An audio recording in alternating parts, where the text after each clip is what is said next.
Letters from a Living Dead Man by Elsa Barker. Read for you by BlueFriend in beautiful BC. Part 9, Letter 42. A victim of the non-existent. The other day I met an acquaintance, a woman whom I had known for a number of years, and who came out about the time that I did. Old acquaintances, when they meet here, greet each other about as they did on earth, though we are, as a rule, less conventional than you. Still, we cling more or less to our former habits. I asked Mrs. how she was enjoying herself, and she said that she was not having a very pleasant time. She found that everybody was interested in something else and did not want to talk with her. This was the first time I had met with such a complaint, and I was struck by its peculiarity. I asked her to what cause she attributed this unsociability, and she replied that she did not know the cause, that it had puzzled her. "What do you talk to them about?" I asked. "Why, I tell them my troubles, as one friend tells another, but they do not seem to be interested. How selfish people are!" Poor soul, she did not realize here, any more than she had on earth, that our troubles are not interesting to anybody but ourselves. "Suppose," I said, "that you unburden yourself to me. Tell me your troubles. I will promise not to run away." "Why, I hardly know where to begin," she answered. "I have found so many unpleasant things." "What, for instance?" "Why, horrid people. I remember that when I lived in I sometimes told myself that in the other world I would not be bothered with boarding-house ladies and their careless hired girls, but they're just as bad here, or even worse." "Do you mean to tell me that you live in a boarding-house here?"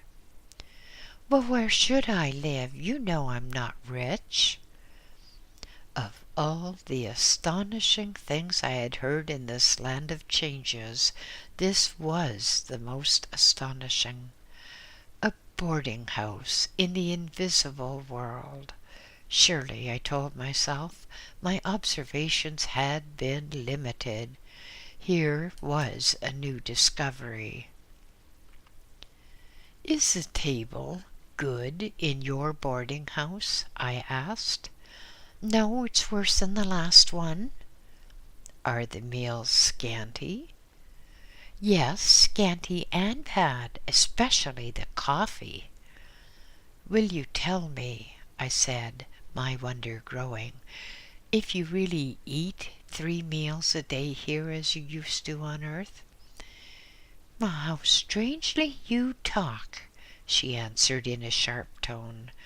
"I don't find very much difference between this place and the earth, as you call it, except that I'm more uncomfortable here because everything is so flighty and uncertain." "Yes, go on." "I never know in the morning who'll be sitting next to me in the evening. They come and go." "And what do you eat?" "The same old things, meat and potatoes and pies and puddings." "And you still eat these things?" "Why, yes, don't you?" I hardly knew how to reply. Had I told her what my life here really was, she would have no more understood than she would have understood 2 years ago, when we lived in the same city on earth, had I told her what my real mental life was. So I said, I have not much appetite. She looked at me as if she distrusted me in some way, though I could not say. "Are you still interested in philosophy?" she asked. "Yes, perhaps that is why I don't get hungry very often." "You were always a strange man." "I suppose so, but tell me, Mrs. Blank, do you never feel a desire to leave all this behind?" "To leave all what behind?" "Why, boarding houses and uncongenial people and meat and potatoes and pies and puddings and the shadows of material things in general." "What do you mean by the shadow of material things?" "I mean that these viands and pastries which you eat and do not enjoy are not real. They have no real existence." "Why," she exclaimed, "have you become a Christian Scientist?" At this I laughed heartily. Was one who denied the reality of astral food in the astral world a Christian Scientist because the Christian Scientists denied the reality of material food in the material world? The analogy tickled my fancy. "Let me convert you to Christian Science, then," I said. "No, sir," was her sharp response. "You never succeeded in convincing me that there was any truth in your various fads and philosophies, and now you tell me that the food I eat isn't real?" I puzzled for a moment, trying to find a way by which the actual facts of her condition could be brought home to the mind of this poor woman. Finally, I hit upon the right track. "Do you realize," I said, "that you are only dreaming?" "What?" she snapped at me. "Yes, you're dreaming. All this is a dream, these boarding houses, etc." "Well, if that is so, perhaps you would like to wake me up." "I certainly should, but you'll have to awaken yourself, I fancy. Tell me, what were your ideas about the future life before you came out here?" "What do you mean by out here?" "Why, before you died." "But, man, I'm not dead." "Of course, you're not dead. Nobody is dead. But you certainly understand that you have changed your condition." "Yes, I have noticed a change, and a change for the worse." "Don't you remember your last illness?" "Yes." "And that you passed out?" "Yes, if you call it that." "You know that you've left your body?" She looked down at her form, which appeared, as usual, even to its rusty black dress, rather out of date. "But I still have my body," she said. "Then you have not missed the other one?" "No." "And you don't know where it is?" My amazement was growing deeper and deeper. Here was a phenomenon I had not met before. "I suppose," she said, "that they must have buried my body if you say I left it, but this one is just the same to me." "Has it always seemed the same?" I asked, remembering my own experiences when I first came out, my difficulty in adjusting the amount of energy I used to the lightness of my new body.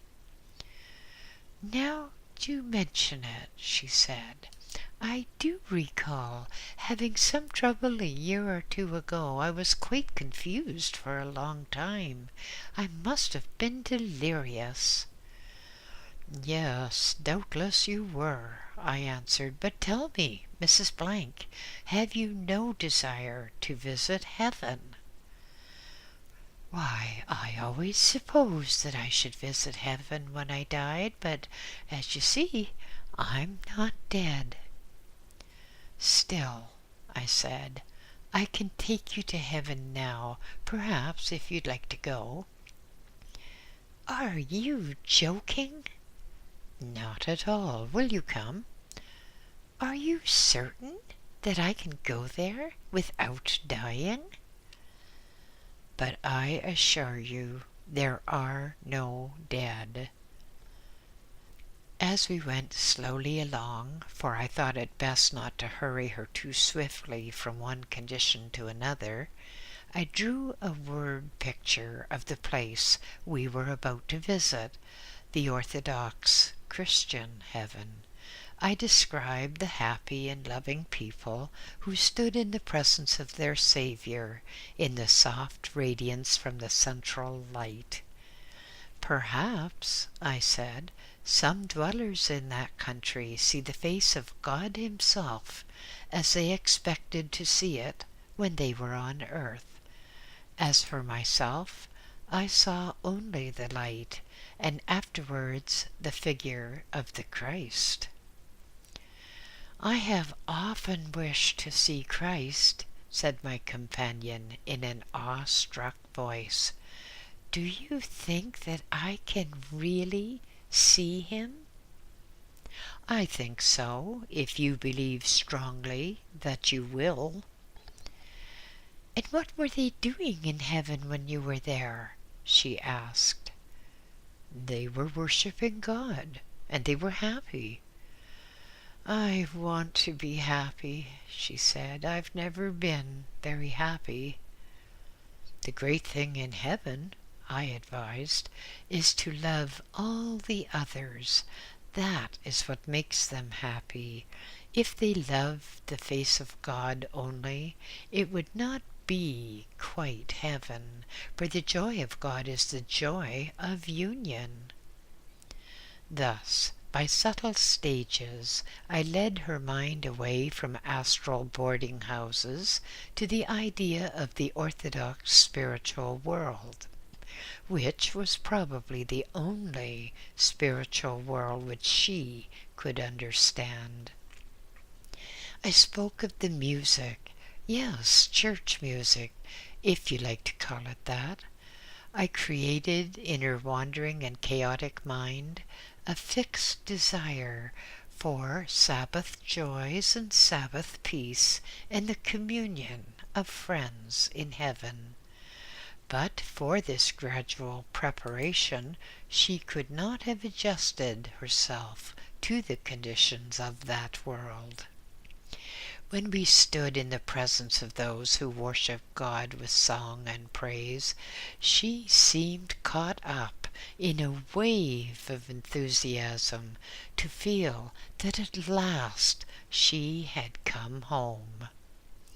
I wanted to take leave of her in such a way that she would not come out again to look for me, so I held out my hand in the old way and said good-bye, promising to come again and visit her there, and advising her to stay where she was. I think she will.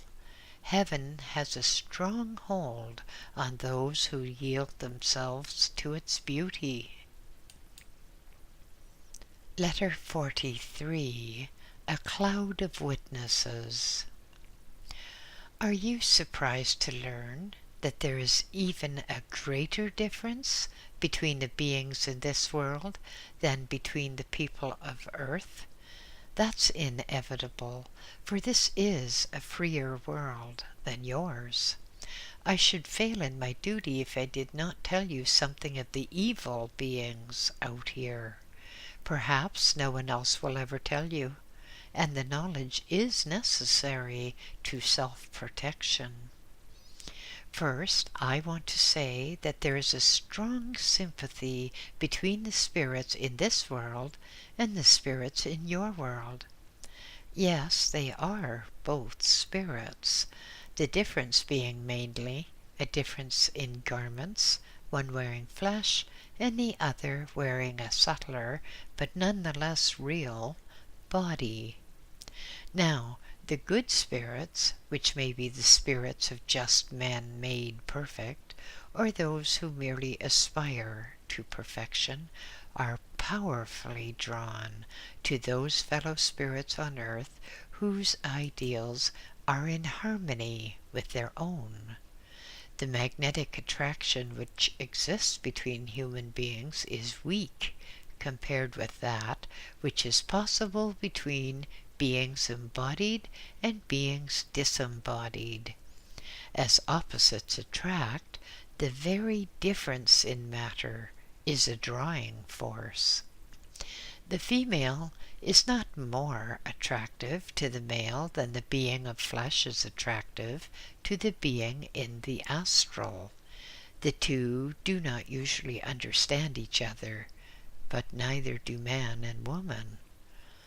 But the influence is felt, and beings out here understand its source better than you do, because they generally carry with them the memory of your world, while you have lost the memory of theirs.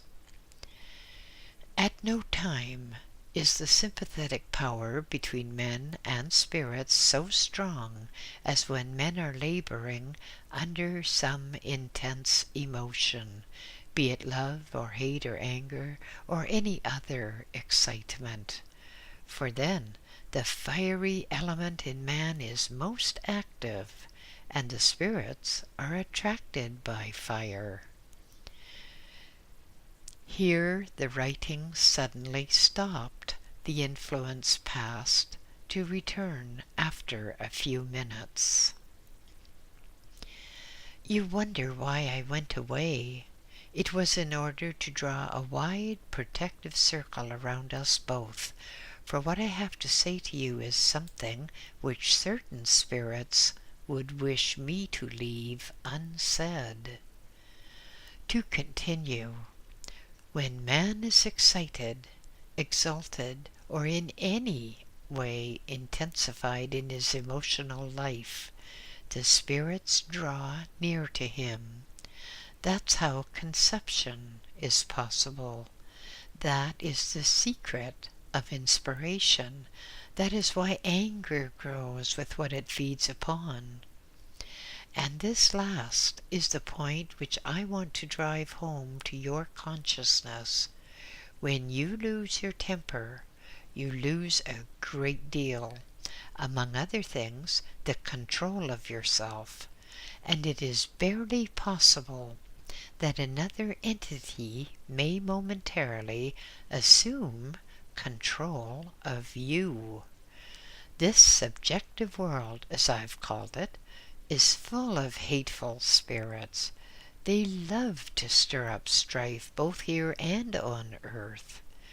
They enjoy the excitement of anger in others. They are thrilled by the poison of hatred. As certain men revel in morphine, so they revel in all inharmonious passions. Do you see the point and the danger? A small seed of anger in your heart they feed and inflame by the hatred in their own. It's not necessarily hatred of you as an individual. Often they have no personal interest in you, but for the purpose of gratifying their evil passion will they attach themselves to you temporarily. Other illustrations are not far to seek. A man who has the habit of anger, even of fault-finding, is certain to be surrounded by evil spirits. I have seen a score of them around a man, thrilling him with their own malignant magnetism, stirring him up again when by reaction he should have cooled down.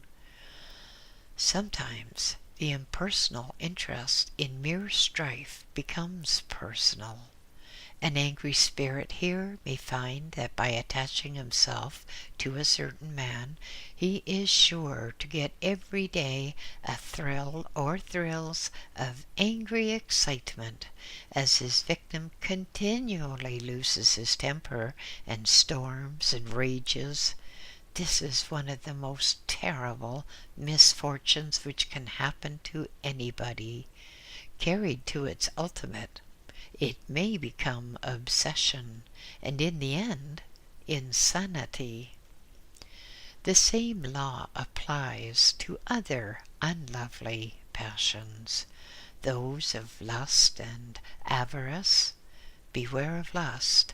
Beware of all sex attraction into which no spiritual or heart element enters. I have seen things that I would not wish to record, either through your hand or any other. Let us take, instead, a case of avarice. I have seen a miser counting over his gold, have seen the terrible eyes of the spirits which enjoyed the gold through him.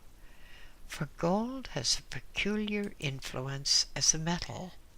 Apart from its purchasing power or the associations attached to it, certain spirits love gold even as the miser loves it, and with the same acquisitive, astringent passion. As it is one of the heaviest metals, so its power is a condensed and condensing power. I do not mean by this that you should beware of gold. Get all that you can use, for it is useful, but do not gloat over it. One does not attract the avaricious spirits merely by owning the symbols of wealth, houses and lands, stocks or bonds, or even a moderate amount of coin. But I advise you not to hoard coins to gloat over. There are certain jewels, however, whose possession will aid you, for they attract the spirits of power, but you will probably choose your jewels by reason of your affinity with them, and may choose wisely.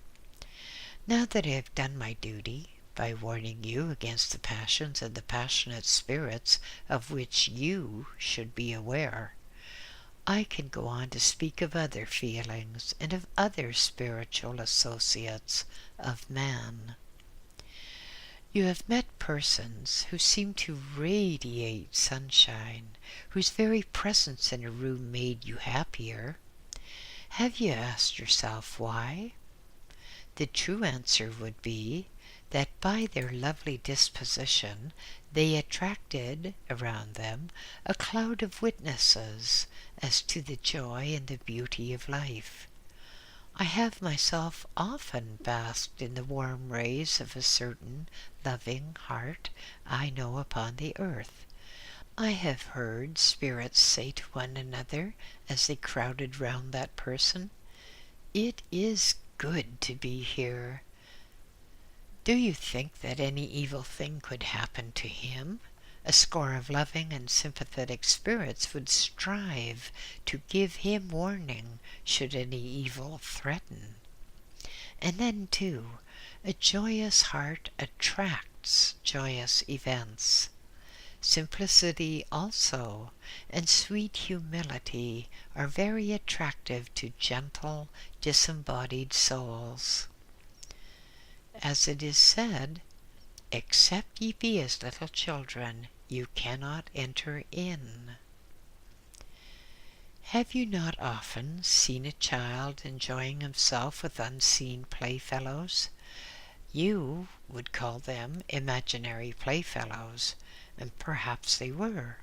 Perhaps they were not imaginary. To imagine may be to create, or it may be to attract things already created. I have seen the beautiful being itself more than once, hovering in ecstasy above an earthly creature who was happy. A song of joy, when it comes from a thrilling heart, may attract a host of invisible beings who enjoy it with the singer. For, as I've told you, sound carries from one world to another. Never weep unless you must to restore lost equilibrium. The weeping spirits, however, are rather harmless because they are weak. Sometimes the storm of tears, when it's past, clears the soul's atmosphere. But while the weeping is in progress, the atmosphere is thick with weeping spirits. One could almost hear the drip of their tears through the veil of ether. If the sobbing earthly one did not make so much noise with his grief. Laugh and the world laughs with you may be true enough, but when you weep, you do not weep alone. Letter 44. The Kingdom Within. There is one obscure point which I want to make clear, even though I may be accused of mysticism by those to whom mysticism means only obscurity.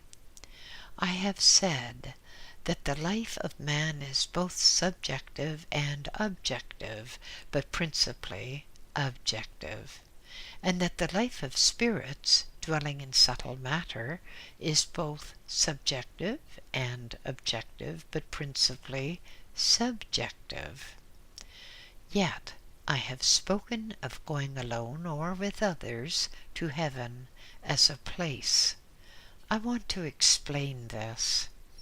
You remember the saying, the kingdom of heaven is within you. That is, it's subjective. And also, where 2 or 3 are gathered together in my name, there will I be in the midst of them. Now, those places in this subtle realm which I have called the Christian heavens are places where 2 or 3 or 2 or 3,000, as the case may be, are gathered together in His name to enjoy the kingdom of heaven within them. The aggregation of souls is objective. That is, the souls exist in time and space. The heaven which they enjoy is subjective, though they may all see the same thing at the same time, as, for instance, vision of Him whom they adore as Redeemer. That's about as clear as I can make it. Letter 45. The Game of Make-Believe. One day I met a man in doublet and hose who announced to me that he was Shakespeare. Now, I have become accustomed to such announcements, and they do not surprise me as they did 6 or 7 months ago. Yes, I still keep account of your months for a purpose of my own. I asked this man what proof he could adduce of his extraordinary claim, and he answered that it needed no proof. "That will not go down with me," I said, "for I'm an old lawyer." Thereupon he laughed, and he asked, "Why did you not join in the game?" I'm telling you this rather senseless story because it illustrates an interesting point in regard to our life here. In a former letter, I wrote about my meeting with the newly arrived lady who, finding me dressed in a Roman toga, thought that I might be Caesar. and that I told her we were all actors here. I meant that, like children, we dress up when we want to impress our own imagination, or to relive some scene in the past. This playing of a part is usually quite innocent, though sometimes the very ease with which it is done brings with it the temptation to deception, especially in dealings with the earth people. You see the point I wish to make.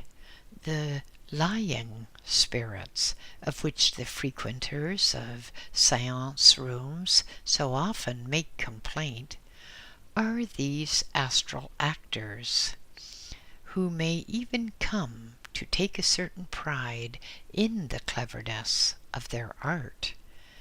Be not too sure that the spirit who claims to be your deceased grandfather is that estimable old man himself. He may be merely an actor playing a part for his own entertainment and yours. Well, how is one to tell, you ask? One cannot always tell.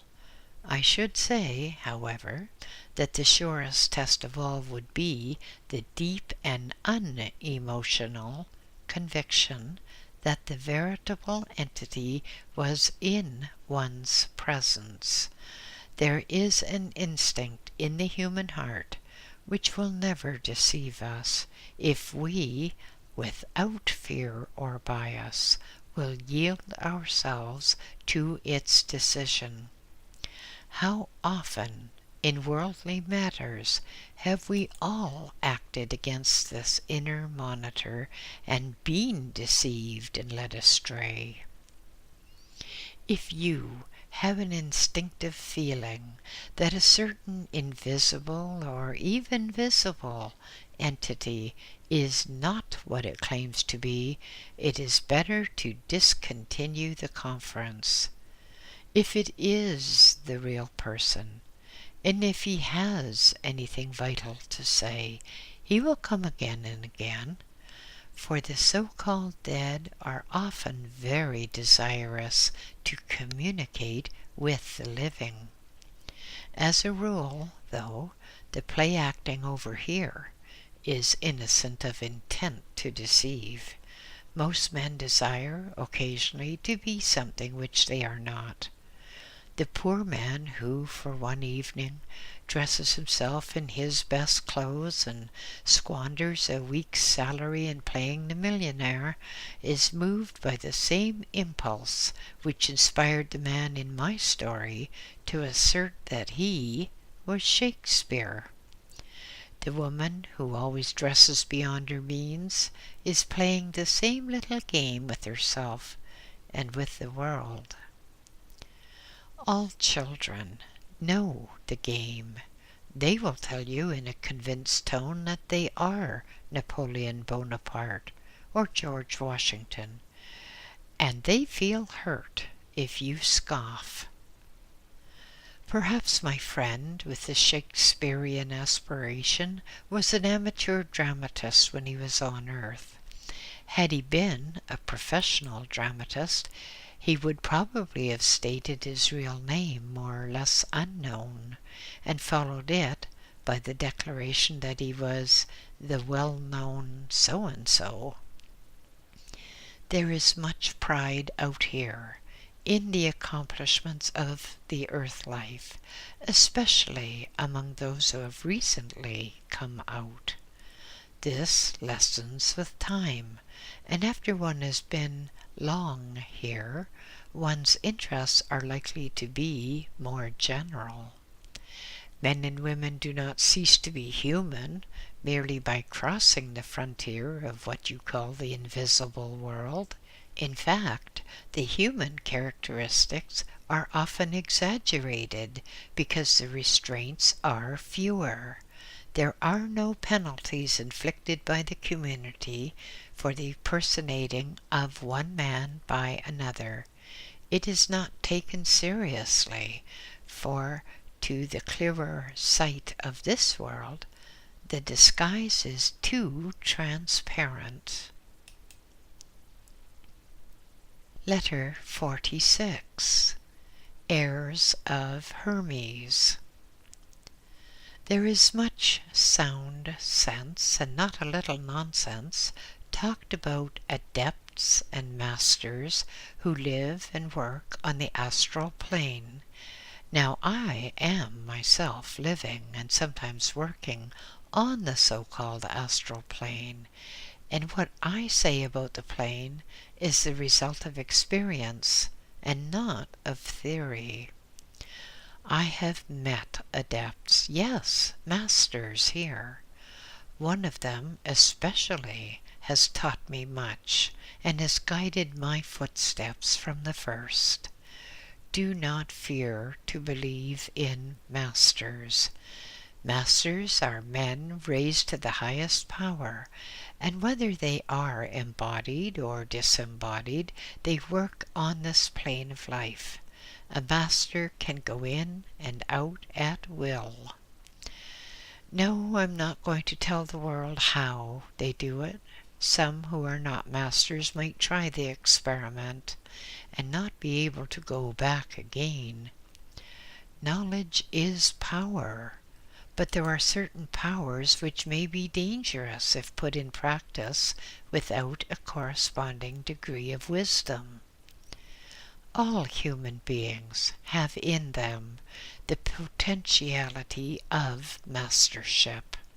That ought to be an encouragement to men and women who aspire to an intensity of life beyond that of the ordinary. But the attainment of mastership is a steady and generally a slow growth. My teacher here is a master. There are teachers here who are not masters, as there are teachers on earth who have not the rank of professor, but he who is willing to teach what he knows is on the right road. I do not mind saying that my teacher approves of my trying to tell the world something about the life which follows the change that is called death. If he disapproved, I should bow to his superior wisdom. No, it does not matter what his name is. I have referred to him simply as my teacher, and have told you many things which he has said and done. Many other things I have not told you, for I can only come occasionally now. After time I shall probably cease to come altogether. Not that I shall have lost interest in you, but it seems to be the plan that I shall get farther away from the world, to learn things which necessitate for their comprehension a certain loosening of the earthly tie. Later I may return again for the second time, but I make no promises. I will come if I can, and if it seems wise to come, and if you're in a mood to let me. I do not believe that I shall come through anybody else, at least not to write letters like this. I should probably have to put such another person through the same training process that I put you through, and few, even of those who were my friends and associates, would trust me to that extent. So, even after I am gone, do not shut the door too tight, in case I should want to come again, for I might have something immensely important to say. But, on the other hand, please refrain from calling me, because if you should call me, you might draw me away from important work or study somewhere else. I do not say for certain that you could, but it is possible. And when I leave the neighborhood of the earth of my own accord, I do not wish to be drawn back until I'm ready to return. a person still upon the earth may call so intensely to a friend who has passed away far from the earth's atmosphere that that soul will have to come back too soon in response to the eager cry. Do not forget the dead unless they are strong enough to be happy without your remembrance, but do not lean too heavily upon them. The masters of whom I spoke a little while ago can remain near or far away, as they will. They can respond or not respond, but the ordinary soul is very sensitive to the call of those it loved on earth. I have seen a mother respond eagerly to the tearful prayer of a child, and yet unable to make the lonely one realize her presence. Sometimes the mothers are very sad because they cannot make their presence felt. One time I saw my teacher, by his power, help a mother to make herself seen and heard by a daughter who was in great trouble. The heart of my teacher is very soft to the sufferings of the world, and though he says that he is not one of the Christs, yet he often seems to work as Christ works. At other times he is all mind. He illustrates a saying about the thrice greatest Hermes Trismegistus, great in body, great in mind, great in heart. I wish I could tell you more about my teacher, but he does not wish to be too well known on earth. He works for the work's sake, and not for reward or praise. He's very fond of children, and one day when I was sitting unseen in the house of a friend of mine on earth, and the little son of the house fell down and hurt himself and wept bitterly, my great teacher, whom I have seen command literally legions of angels, bent down in his tenuous form, which he was then wearing, and soothed and comforted the child. When I asked him about it afterwards, he said that he remembered many childhoods of his own in other lands, and that he could still feel in memory the sting of physical pain and the shock of a physical fall. He told me that children suffer more than their elders realize, that the bewilderment felt in gradually adjusting to a new and frail and growing body is often the cause of intense suffering. He said that the constant crying of some small babies is caused by their half-discouragement at the Herculean task before them, the task of molding a body through which their spirit can work. He told me a story of one of his former incarnations before he became a master, and what a hard struggle he had to build a body. He could remember even the smallest details of that faraway life.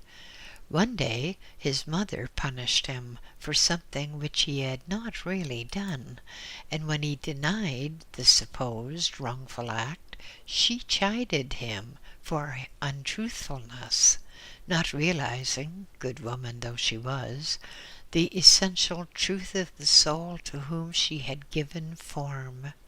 He told me that from that childish impression centuries ago, he could date his real battle against injustice, which had helped to develop him as a friend and teacher of mankind.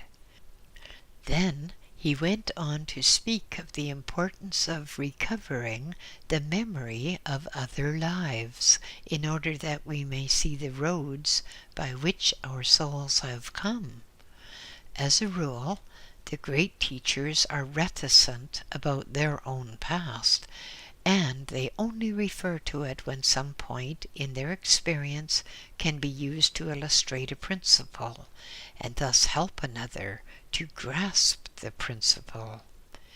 It encourages a groping soul to know that one who has attained a great height has been through the same trials that now perplex him. End of Part 9.